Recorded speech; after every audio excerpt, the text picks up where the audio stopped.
তাহলে আমরা শুরু করি আমাদের প্রথম ভিডিও। আমাদের প্রথম ভিডিও হচ্ছে organic and homemade food brain gut connection. Let's start. Organic and homemade food brain gut connection শিশুর নিউরো ডেভেলপমেন্টের নীরব কিন্তু সবচেয়ে শক্তিশালী ভিত্তি।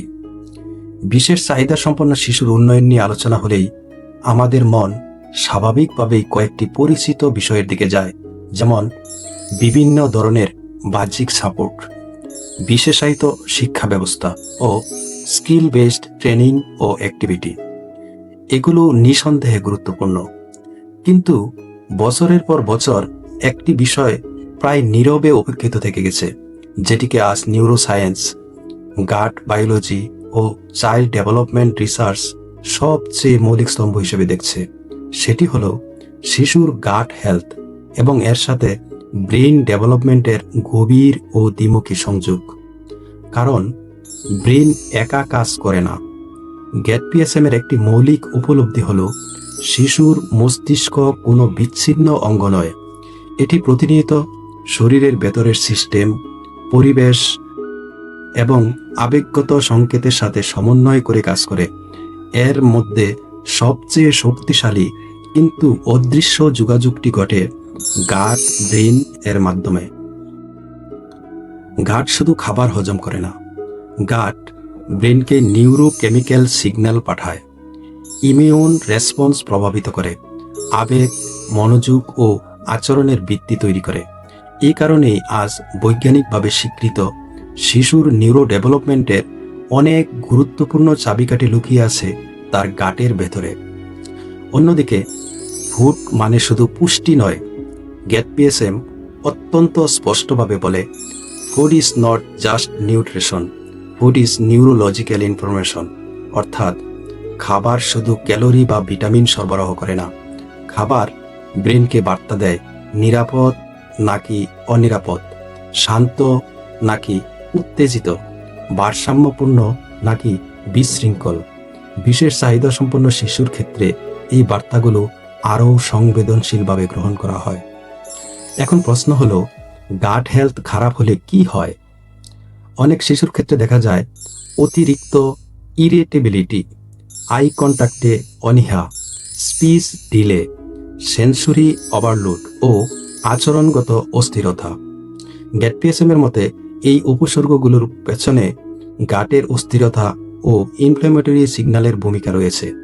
যখন খাবারে অতিরিক্ত কেমিক্যাল, প্রক্রিয়াজাত উপাদান, অস্বাভাবিক রুটিন ও চাপযুক্ত ফিডিং এনভায়রনমেন্ট থাকে, তখন গাট ব্রেন কমিউনিকেশন ঝাপসা হয়ে যায়। ফলাফল, ব্রেন সঠিকভাবে সিগন্যাল প্রসেস করতে পারে না, শেখার পথ সংকুচিত হয়ে আসে, ফলে শিশুর স্বাভাবিক প্রতিক্রিয়া বিলম্বিত হয়।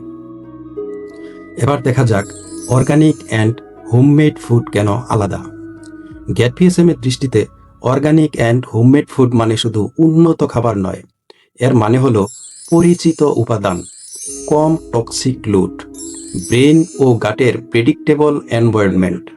এই ধরনের খাবার গাটের উপর অতিরিক্ত চাপ সৃষ্টি করে না, মাইক্রোবায়োমকে ধীরে ধীরে স্থিতিশীল হতে সাহায্য করে, ব্রেন ইনফ্ল্যামেশনের ঝুঁকি কমায়, ফলে শিশুর অ্যাটেনশন উইন্ডো বাড়ে, বাবলিং ও ভোকালাইজেশন বৃদ্ধি পায় এবং আই কন্ট্যাক্ট ও সোশ্যাল রেসপন্স ধীরে ধীরে উন্নত হয়। এগুলো কোনো ম্যাজিক নয়, বরং নিউরো ডেভেলপমেন্টের জন্য প্রয়োজনীয় ভেতরের পরিবেশ তৈরির ফল। আরেকটি গুরুত্বপূর্ণ বিষয় হলো ফিডিং এনভায়রনমেন্ট, যা খাবারের অদৃশ্য অংশ। গ্যাট-পিএসএম সবসময় বলে, খাবারের প্রভাব শুধু প্লেটে থাকা উপাদানের উপর নির্ভর করে না। খাবারের সময় যদি থাকে চিৎকার, তাড়া, ভয়, কম্পেয়ার বা তুলনা এবং জোর জবরদস্তি, তাহলে সবচেয়ে অর্গানিক খাবারও ব্রেনের কাছে থ্রেট সিগন্যাল হিসেবে ধরা পড়ে। গ্যাট-পিএসএম তাই শেখায় calm feeding, child led speech and parent emotional regulation. কারণ calm parent equal to calm gut signal equal to brain friendly message. Let's talk about holistic লাইফস্টাইলের অংশ হিসেবে ফুড। গ্যাট-পিএসএম এ ফুড কখনো আলাদা কোনো আইটেম নয়। এটি কাজ করে sleep routine, play and movement, sunlight exposure, emotional safety and parent child bonding এর সাথে একত্রে। এই কারণেই গেট পিএসএম ফুডকে দেখে একটি হোলিস্টিক নিউরো ডেভেলপমেন্টাল সাপোর্ট সিস্টেমের অবিচ্ছেদ্য অংশ হিসেবে। ধীরে কিন্তু গভীর পরিবর্তন। গেট পিএসএম খুব স্পষ্টভাবে বলে অর্গানিক অ্যান্ড হোমমেড ফুড কোনো কুইক ফিক্স নয়, কিন্তু এটি ডিপ রেগুলেশন সাপোর্ট করে, সাস্টেইনেবল ব্রেন ম্যাচুরেশনের পথ তৈরি করে, child's I feel safe signal শক্তিশালী করে, এবং যখন শিশুর ব্রেন নিরাপত্তা অনুভব করে তখনই সে শেখার জন্য প্রস্তুত হয়। সো বিশেষ চাহিদা সম্পন্ন শিশুর উন্নয়ন শুরু হয় বাইরের কাঠামো দিয়ে নয়, ভেতরের পরিবেশ দিয়ে। ঘাট শান্ত হলে ব্রেন শিখতে পারে, প্যারেন্ট শান্ত হলে চাইল্ড নিরাপদ বোধ করে। এই জায়গা থেকেই গেট পিএসএম বলে অর্গানিক অ্যান্ড হোমমেড ফুড হলো নিউরো ডেভেলপমেন্টের নীরব কিন্তু সবচেয়ে শক্তিশালী ভিত্তি।